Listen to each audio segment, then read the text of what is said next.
Bien-aimés dans le Seigneur, que Dieu vous bénisse. Nous revoici encore dans notre deuxième numéro de ce grand thème que nous exploitons qui s'intitule « Ton combat, c'est ton origine ». Nous sommes toujours dans notre texte de base, dans le livre d'Ézéchiel, chapitre 16, à partir de son premier verset jusqu'au 6e verset. Et puis nous allons sauter pour aujourd'hui. Nous pourrons lire le verset 44 à 45. Qu'est-ce qui est dit? La parole de l'Éternel me fut adressée en ces mots. Fils de l'homme, fais connaître à Jérusalem ses abominations. Tu diras, ainsi parle le Seigneur l'Éternel, à Jérusalem. Par ton origine et ta naissance, tu es du pays de Canaan. Ton père était un Amoréen et ta mère une Étienne. À ta naissance, au jour où tu naquis, ton nombril n'a pas été coupé. Tu n'as pas été lavé dans l'eau pour être purifié. Tu n'as pas été frotté avec du sel. Tu n'as pas été enveloppé dans des linges. Nul n'a porté sur toi un regard de pitié pour te faire une seule de ces choses. Par compassion pour toi, mais tu as été jeté dans le champ le jour de ta naissance, parce qu'on avait horreur de toi. Je passais près de toi, je t'aperçus baigné dans ton sang, et je t'ai dit, vis dans ton sang. J'ai dit encore, vis dans ton sang. Au verset 44, il est dit, voici ce qu'ils disent le proverbe, t'appliqueront ce proverbe, telle mère, telle fille.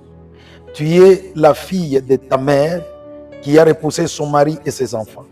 Tu es la sœur de tes sœurs qui ont repoussé leur mari et leurs enfants. Votre mère était une Étienne et votre père était un Amoréen. Est-ce que l'origine de quelqu'un peut être son combat? Est-ce que l'origine de quelqu'un peut être à la base de la chute, des difficultés, de problèmes dans la vie de quelqu'un? Je vous dis en avance. Et ce message, j'aimerais vous dire, ce message concerne quelqu'un qui a beaucoup travaillé, croyant que je vais maintenant y arriver. Mais à un moment là, tout bascule dans le néant. Mais il commence à se demander, mais je crains Dieu, je sers Dieu, je suis dans la logique de Dieu. Mais pourquoi ces choses m'arrivent-elles? Nous, on croyait aussi, moi je croyais que quand on est en Christ, tout est venu normal. En tout cas, tout va marcher, tout va bien évoluer. Mais laissez-moi vous dire, il y a de certaines choses que nous avons oubliées. Dieu n'est pas à l'origine de la souffrance de quelqu'un. C'est pourquoi je dis, ce message, c'est pour un couple. Au début de leur mariage, ils étaient bien dans un fiançailles et le mariage s'est bien passé. Mais un moment là, je connais une famille en couple d'abord. Il y a quelqu'un qui s'est marié avec sa femme, juste 6 mois de mariage. Et il y a eu divorce. Un mariage qui a commencé avec puissance, un mariage d'amour, un mariage d'affection. Et en tout cas, c'était bien. Ils étaient toujours bras dessus, bras dessous, et tout allait bien. Un moment là, le mari commence à se plaindre. Je ne comprends pas les comportements de mon épouse. L'épouse aussi dira, je n'arrive pas à découvrir le mari que j'ai aimé. Et pour finir, le mariage qui était vraiment un boom, hein, tout était ok, un grand mariage, il y avait autant de cadeaux, mais 6 mois de mariage, le mariage a disparu. Je connais aussi une famille où vous allez retrouver cette famille, il y a au moins 10 membres de famille, mais 8 sont morts. 8 sur 10 sont morts. Et les gens n'arrivent pas à comprendre qu'est-ce que nous avons fait pour mériter ça. Mais bien aimé, je suis venu vous dire, par ce message, ne condamnez pas d'abord Dieu. Est-ce que je suis avec vous? Ne condamnez pas Dieu dans tout ce qui vous arrive. Dieu ne peut jamais combattre quelqu'un. Par contre, il est écrit que le projet que l'Éternel a pour toi, le projet que l'Éternel a pour moi, c'est le projet de bonheur et non de malheur. Maintenant, d'où vient le malheur? C'est pourquoi je le dis encore, ce message c'est pour quelqu'un. Lorsqu'il se bat, alors dans quelques jours, il y aura une opportunité, une grande opportunité va s'ouvrir. Mais tout bascule à la veille de l'opportunité. Je me souviens, un grand frère un jour m'appellera et me dit, je t'ai appelé quelque part pour prendre certains lits, afin que je m'occupe de mon hôpital que je suis en train d'arranger. Mais à la veille d'aller récupérer les lits qu'on lui a promis, mais la nuit, il a fait un rêve. Et arrivé demain, qu'il devait récupérer, mais malheureusement, il n'a pas pu récupérer parce que dans le songe, qu'est-ce qu'il voyait? Il voyait une chaîne en train d'aboyer. Et cette chaîne-là l'attaquait. Et cette chaîne va aboyer fortement. Mais il ne pouvait pas l'échapper. Et il s'est réveillé, c'est dans un songe. Arrivé demain, il devait aller vers la personne qui lui a promis ce lit. Arrivé là-bas, les lits ne lui ont pas été donnés. Il est rentré angoissé, tellement qu'il était morose. Et il s'est dit, à la veille d'une bonne opportunité, rien n'a marché. Mais je suis venu le répondre. Et je suis venu dire à celui qui est tenté de traverser une période très compliquée de la vie, Dieu ne t'a jamais rejeté, mais ton combat, c'est ton origine. L'origine peut être ta tribu, puisque les gens ont tendance d'oublier leur tribu. La tribu, c'est l'origine de quelqu'un. Deuxièmement, ton père, c'est ton origine, puisque celui qui a donné la semence pour que tu existes. Ta mère, c'est ton origine. Ta province natale, c'est ton origine. Ton village natal, c'est ton origine. C'est pourquoi Dieu a insisté sur Jérusalem. Il lui a dit, Jérusalem, le comportement que tu es en train d'afficher maintenant, c'est par rapport à là où tu viens. Je me souviens même David dans le livre de Psaume, chapitre 51. Lorsque David est allé vers Beersheba, la femme de son militaire Uri, et il a couché avec la femme, et il a eu l'enfant avec cette femme-là. Et le prophète Nathan est venu le reprocher.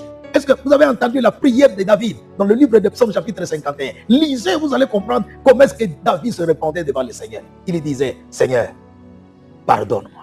Mais une phrase m'a tiqué. Il dit, j'ai été né dans le péché et j'ai été conçu dans l'iniquité. Donc il comprend que sa provenance, le jour de sa naissance, le jour qu'il était formé là, c'est ce qui a fait que ce comportement-là puisse arriver. De lui-même, il ne pouvait pas le faire. Mais une réclamation de son origine a poussé David d'aller coucher avec une femme d'autrui et que Dieu se fâche contre lui. C'est pourquoi je reviens sur l'autre texte de base. Dieu commence à parler à cette femme appelée Jérusalem. Cette femme appelée Jérusalem, d'abord, elle était rejetée. Et elle a trouvé un mari qui l'a ramassée. Combien de mariages où les gens peuvent ramasser une femme? Il se façonne une femme, il se dit, en tout cas celle-ci, c'est ma marque déposée. Il veut aller avec elle, il veut vivre avec elle, mais à un moment là, il ne sait plus retrouver le comportement de la femme. Il s'est dit, est-ce que c'est elle ou bien ce n'est pas elle? C'est elle. Mais un problème, toi tu as vu l'apparence, mais tu n'as pas su savoir le contenu. Souvent, le contenu spirituel est à la base de tous ces événements malheureux que nous voyons dans la vie. Puisque quand nous allons vers une femme pour l'épouser, nous voyons l'apparence extérieure, mais vous ne savez pas qu'est-ce qui accompagne spirituellement ça. Alors c'est alors que Dieu a parlé à son prophète Ézéchiel. Ézéchiel va vers Jérusalem. Dis-lui, tout son comportement là, moi je le comprends, c'est sa provenance. Parce que Jérusalem a rejeté son mari. Jérusalem s'est penché dans l'idolâtrie.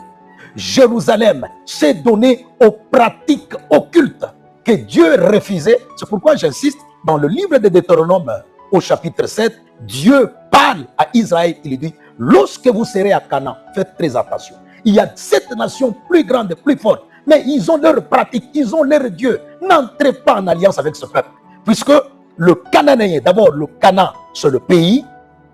Canaan, c'est le pays. Et puis sur Canaan, il y a la tribu des Cananéens, il y a aussi les Jébusiens, les Étiens, les Hittites, qui étaient sur cette terre cananéenne. Et maintenant, ces gens-là ne servaient pas le Dieu créateur, l'éternel notre Dieu. Pour eux, ils avaient les pratiques idolâtres. Ils avaient leur Dieu. Le Dieu comme Baal, le Dieu comme Astarté, le Dieu comme Dagon, le Dieu comme Moloch qui cherchait des sacrifices humains. Ces gens-là allaient vers ces dieux-là. Et maintenant, ce message parle sur les origines. Nous avons nos origines comme nos pères.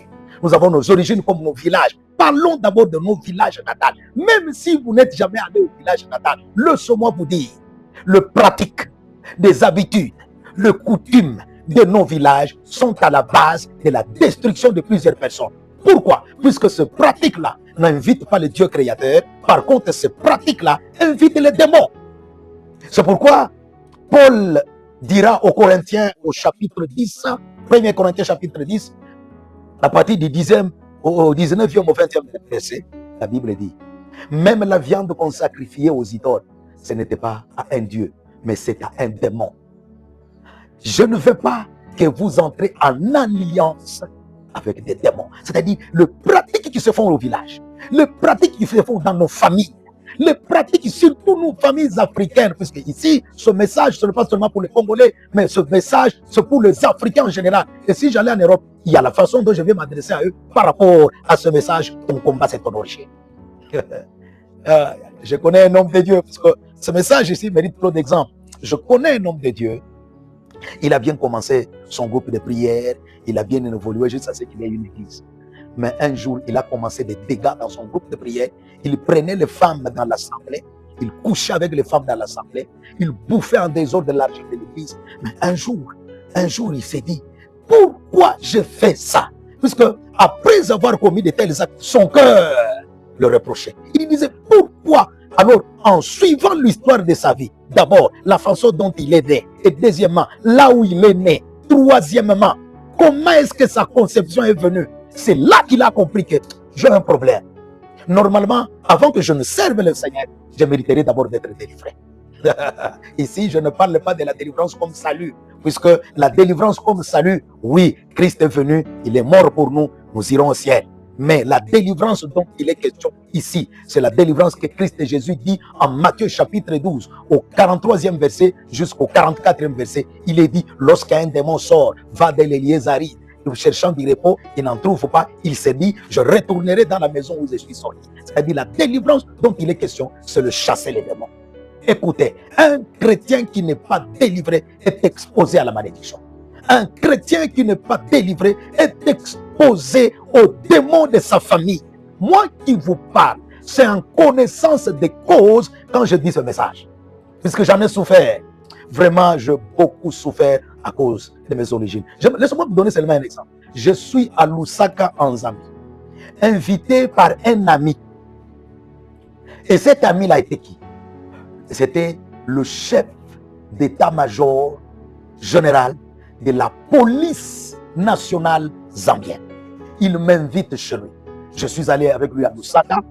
Et un jour, il me dira, bon, au lieu de rester à Lusaka, allons à Ndola. Nous sommes allés chez lui à Ndola. Quelle villa?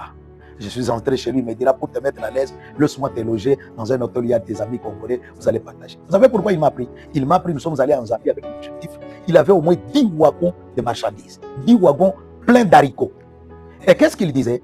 Après la vente, comme lui a dépensé $100,000, 10 wagons, $100,000, il me dit, après la vente au Congo, d'abord je récupère mes $100,000 et les bénéfices, nous allons diviser avec toi par deux. Ah, quelle opportunité! J'étais très joyeux, je me suis dit, je vais avoir l'argent. Mais on attendait le camion qui devait nous aider à faire le transport de Ndola jusqu'à la frontière congolaise. Mais bien aimé, la nuit, quand je dors, je me vois avec ce général-là chez nous au village. Lui n'a jamais été avec moi au village.